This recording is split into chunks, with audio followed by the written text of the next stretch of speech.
मानिक गोस्वामी, जम्मू विश्वविद्यालय इकाई उपाध्यक्ष। देखिए, आज की जो प्रेस वार्ता है ये हमने इसलिए रखी थी क्योंकि विश्वविद्यालय में आए दिनों विद्यार्थियों को बहुत सी परिस्थितियों का सामना करना पड़ता है, विद्यार्थियों को कठिन परिस्थितियों से जूझना पड़ता है। और अगर हम बात करें जम्मू विश्वविद्यालय की, तो सबसे बड़ा विषय जो हम सबके बीच में विद्यार्थियों ने लाया वो ये है।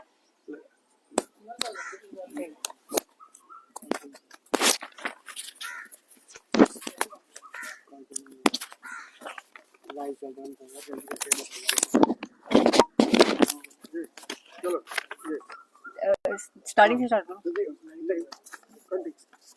देखिए, जो विषय हम सबके बीच सबसे बड़ा विषय आज जो विद्यार्थियों ने हमारे बीच लाया है कि जो रिवॉल्यूशन का फॉर्म है, जो विद्यार्थी को ऑफलाइन जाकर के पहले फिल करना पड़ता है, उसके बाद विद्यार्थी जब वो फॉर्म फिल करता है उसको कोई मैकेनिज्म नहीं बताया जाता कि उसकी फीस किस तरीके से रिफंड होगी। और 70% विद्यार्थी रिवॉल्यूशन का फॉर्म भरने के बाद पास हो जाता है।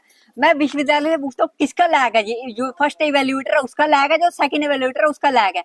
और अगर विद्यार्थी पहले फेल है तो 70% विद्यार्थी रिवॉल्यूशन का फॉर्म भरने के बाद फेल क्यों है। और जम्मू विश्वविद्यालय ने जो एजुकेशन है उसको एक धंधा बना दिया गया है जम्मू विश्वविद्यालय द्वारा। ये अपने आप को नैक की रैंकिंग में A++ बोलते हैं, लेकिन इनका जो बिल्कुल मैकेनिज्म है बिल्कुल लो स्टैंडर्ड का हम मानते हैं। और विद्यार्थी को आए दिनों विश्वविद्यालय के अंदर कोई ना कोई परिस्थितियों का सामना करना पड़ता है।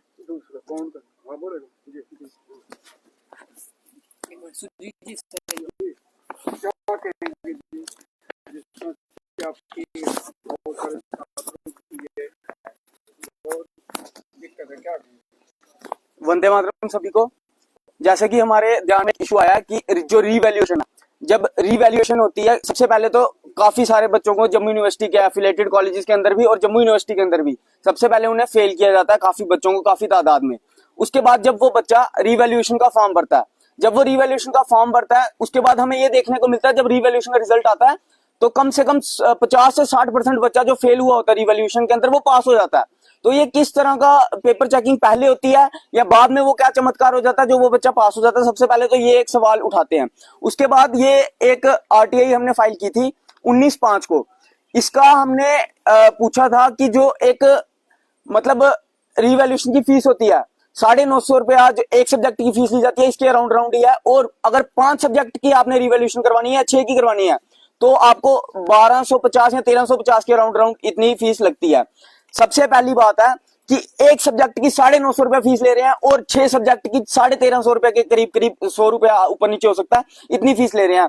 तो जब 950 रुपया फीस ली जा रही है एक सब्जेक्ट की तो कितना सरप्लस बच रहा है। हमने इसके रिलेटेड में एक आरटीआई फाइल की थी जिसके अंदर हमने 5 सवाल पूछे थे कि जो फीस ली जाती है उस फीस का क्या ब्रेकडाउन है, वो कितनी फीस जो एग्जामिनर है उसको जा रही है जो पेपर चेक कर रहा है, कितनी फीस अदर एक्सपेंसेस में जा रही है, और अगर कुछ सरप्लस बच रहा है तो कितना सरप्लस बच रहा है।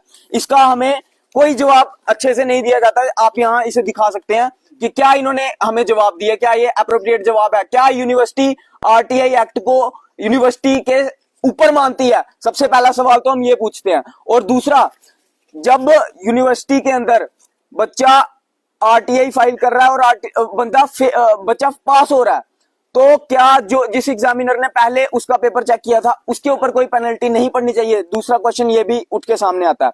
और तीसरा, मैं आपके सामने एक हमारे इशू आया, बच्चों ने इशू हमारे साथ लाया कि जो यूजी इंटीग्रेटेड कोर्सेज थे जम्मू यूनिवर्सिटी एफिलेटेड कॉलेजेस में जितने भी चल रहे हैं, क्लस्टर ने उसकी नोटिफिकेशन निकाल दी है लेकिन जम्मू यूनिवर्सिटी अभी तक फेल कर रही है उसकी नोटिफिकेशन निकालने के ऊपर।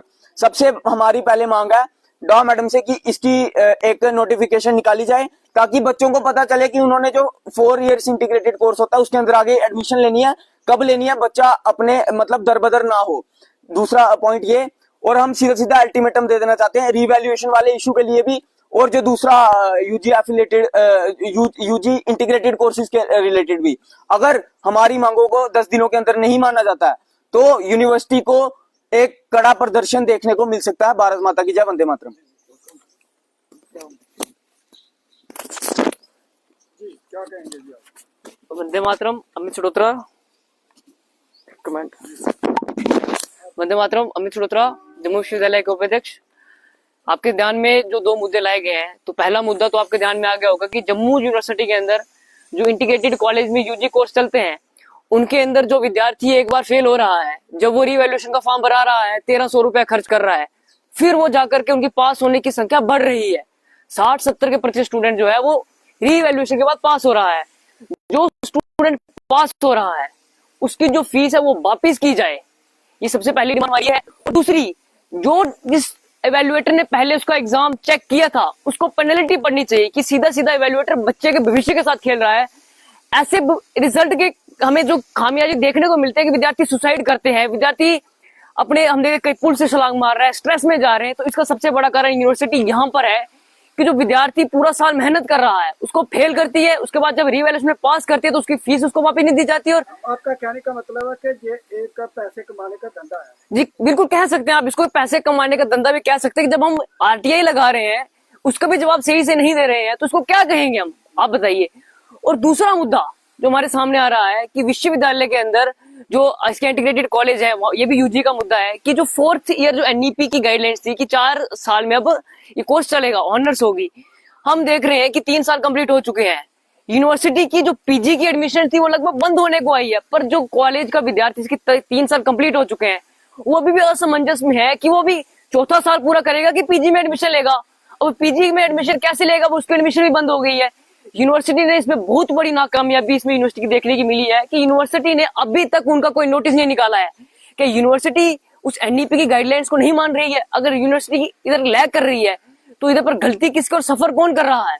बार बार यूनिवर्सिटी के कारण स्टूडेंट को सफर करना पड़ रहा है। और यूनिवर्सिटी प्रशासन को हम ये चेतावनी देने के लिए यहाँ पर आए हैं और एक मेमोरेंडम एक कंट्रोलर ऑफिस को जाएगा जो रिवैल्यूएशन के लेकर है और जो एडमिशन को रिलेटेड वो द मैम को दिया जाएगा कि इन मामलों के ऊपर जल्दी से जल्दी विदाउट डिले काम किया जाए और 10 दिन के अंदर ये काम होने चाहिए। अगर नहीं होंगे तो विद्यार्थी परिषद जम्मू विश्वविद्यालय में है और इनको अपना काम पूरा कराना आते हैं। मेरा एक सवाल है जी, कि जिस तरह से वाइस चांसलर कहते हैं कि जम्मू यूनिवर्सिटी का का दर्जा दिया गया है, तो ये बहुत बड़ी प्रेस कॉन्फ्रेंस थी। क्या ये जो आप खामियां निकाल रहे हैं, क्या इसको किस तरह से देखते हैं आप? जी देखिए बहुत बड़ा इंफ्रास्ट्रक्चर यूनिवर्सिटी है, इसको चलाने में भी काफी अलग अलग डिपार्टमेंट है। अगर हम यूनिवर्सिटी के अंदर कुछ और भी विषय, अगर हम स्वच्छता देखें या बाकी और डिसिप्लिन एक्टिविटी देखें वो ठीक है, पर जहां पर यूनिवर्सिटी लैग कर रही है वहां हम गिनाएंगे। विद्यार्थी परिषद एक ही नारा देती है कि ठीक करेंगे 3 काम, प्रवेश, परीक्षा और परिणाम। यहाँ पर प्रवेश में भी हम देख रहे हैं एक दिक्कत आ रही है और परिणाम में भी दिक्कत आ रही है। तीनों काम हम ठीक करा करके रहेंगे। हाँ करो।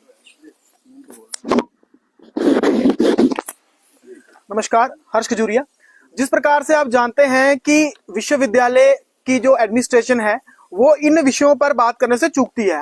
मैंने पिछली बार भी जो अपने सुंदरबनी और कालाकोट कॉलेज से आरटीए जो है वो स्टूडेंट्स द्वारा फाइल की गई थी कि जो बच्चों के रिजल्ट आया है जिसमें हमें आंसर शीट जो है वो दी जाए। उसके बाद वो आंसर शीट अगर दूसरे इवैल्यूएटर को दिखाई जाती है और वो आंसर शीट में बच्चे पास होते हैं, तो मैं यूनिवर्सिटी से ये पूछना चाहता हूं कि अगर वो जो आप आंसर शीट वापस कर रहे हो उसमें बच्चा पास हो रहा है तो आप फेल क्यों कर रहे हो? एक तो आप सीधा आप पैसा कमाने की बात कर रहे हो। ये जो ब्लैक मनी या व्हाइट मनी वाला सवाल जो है वो यूनिवर्सिटी को जवाब देना होगा। आरटीए में हमने जवाब मांगा लेकिन आरटीए में जवाब नहीं दिया। हम कड़ी शब्दों में चेतावनी दे देना चाहते हैं कि जल्द से जल्द इस इशू के ऊपर, इस विषय के ऊपर बात की जाए और 10 दिन का टाइम जो है यूनिवर्सिटी प्रशासन को दिया जाता है, अन्यथा विद्यार्थी परिषद कड़े प्रदर्शन जो है वो इस